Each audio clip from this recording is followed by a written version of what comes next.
మందు బాబులకు శుభవార్త. పాలసీ కంటే ముందుగానే బ్రాండ్ మద్యం అమ్మకాలు క్వార్టర్ ధర 80-90 ఉండే ఛాన్సు ఈ నెలాఖరులో అందుబాటులోకి తెచ్చే యోచన.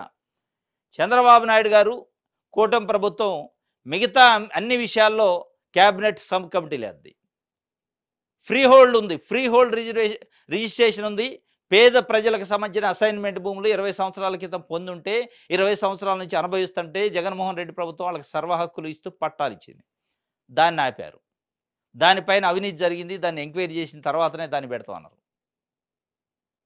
ఇట్లా వీటిపైన వాటన్నిటిపైన ఎంక్వైరీలు వేసిందాక ఆపుతారు. ఆ ఎంక్వైరీ వచ్చిన తర్వాతనే ఆ స్కీమ్ స్టార్ట్ అయింది. గ్రామ వాలంటరీ వ్యవస్థ ఉంది. దాన్ని ఆపారు. కానీ మందు బాబులకు మట్టికి ఆపట్లే. ఇమీడియట్లీ పాలసీ రాకముందే మనం మందు అమ్మేయాలి. క్వార్టర్ ధర 80-90 రూపాయలట. బ్రాండ్ మద్యాలు తెత్తండు.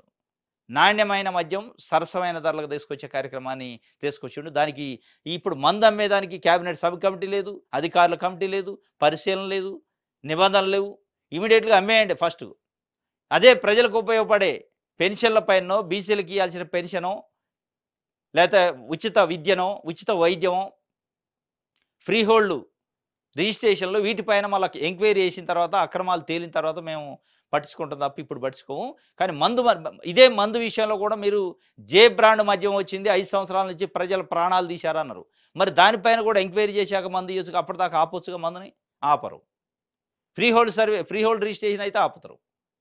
పేద ప్రజలకు ఇచ్చే అసైన్మెంట్ పట్టాలను అయితే ఆపుతారు. ఈ మందు విషయంలో కూడా తెలుగుదేశం పార్టీ గత 5 సంవత్సరాలుగా జగన్మోహన్ రెడ్డి బ్రాండ్ పేరుతోని కొన్ని వేల కోట్లు దోషేసిండు అన్నారు. దానిపైన కూడా మరి ఎంక్వైరీ చేశాకనే ఈ మద్యాన్ని ఇవ్వాలి కదా, అప్పటిదాకా ఆపాలి కదా. అంత తొందర ఏమొచ్చింది? కొంపలు మునిగిపోయిందే ఉంది, భూమి బద్దలయ్యేదే ఉంది. ఇప్పుడు మీకు క్వార్టర్ పైన ఉన్న ధ్యాస ప్రజల పైన లేదు, మందు పైన ఉన్న ధ్యాస ప్రజల పైన లేదు. మందు ఎట్లా ప్రజలతో తాగించాలి, ప్రజల నుంచి ఎట్లా గుంజాలి డబ్బులనే ధ్యాస తప్ప మందు బాబులకైతే ఒక శుభవార్త చెప్పిండు. పాలసీ లేదు, గెలిసి లేదు, పాలసీ తర్వాత చేద్దాం కానీ ముందు బ్రాండ్ రిలీజ్ చేయండి, అమ్మండి, డబ్బులు తీయండి, అమ్మండి, డబ్బులు తీయండి. ఇది ప్రభుత్వం డైరెక్ట్గా మద్యం వ్యాపారం చేస్తుంది. మద్యం పాలసీ లేదు. మద్యం పైన మీరు అన్న అక్రమాలపైన విచారణ లేదు. అనేక విషయాలపైన విచారణ చేశాక ఇస్తా అంటున్నారు. దీనిపైన ఎందుకు చేయరు మరి? దీనిపైన కూడా విచారణ చేసిన తర్వాతనే చేసుగా కొంపల మునిగేది ఉంది.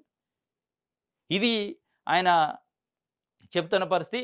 గత వైసీపీ ప్రభుత్వాలలో మద్యం ప్రియులు దారుణమైన దోపిడీకి గురయ్యారు. పేరొందిన విశ్వసనీయమైన బ్రాండ్లే మీ అందుబాటులో ఉండేవి కాదు. రాష్ట్రంలో అందరి మాదిరిగానే మందు బాబులకు కూడా మంచి రోజులు వచ్చేస్తున్నాయి. నాణ్యమైన నమ్మకమైన కంపెనీల మద్యం త్వరలోనే అందుబాటులోకి రానుంది. రాష్ట్రంలో అందరి మాదిరిగానే మందు బాబులకు కూడా మంచి రోజులు వస్తున్నాయి. అందరి మాదిరిగా రావట్లే, ఓన్లీ మందు బాబులకే వస్తున్నాయి. అందరి మాదిరిగా అంటే ఎవడికి వచ్చింది? బీసీలకు 50 సంవత్సరాల నుండి బీసీలకు పెన్షన్ వచ్చిందా? ఫ్రీ హోల్డ్ రిజిస్ట్రేషన్లకి పట్టాలు వచ్చినాయా? దేనికి వచ్చినాయి? రైతు భరోసా వచ్చిందా? తల్లికి వందనం వచ్చిందా? వీటన్నిటికీ మీరు తాత్సారం చేస్తున్నారు కమిటీలు వేసి. కానీ దీనికే ఇట్లా మళ్ళీ అందరి మాదిరిగానే మందు బాబులకు కూడా మంచి రోజులు వచ్చినాయట. అందరి మాదిరిగా కేవలం మందు బాబులకు మాత్రమే మంచి రోజులు వచ్చినాయి. అది కూడా వాళ్ళ రక్తాన్ని పిండి కార్యక్రమం ప్రభుత్వం చేస్తుంది.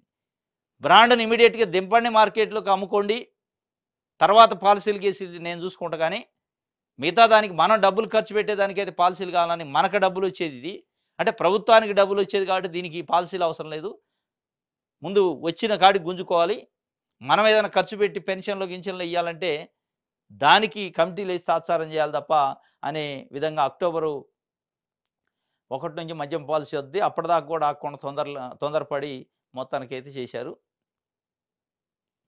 ఇది పరిస్థితి.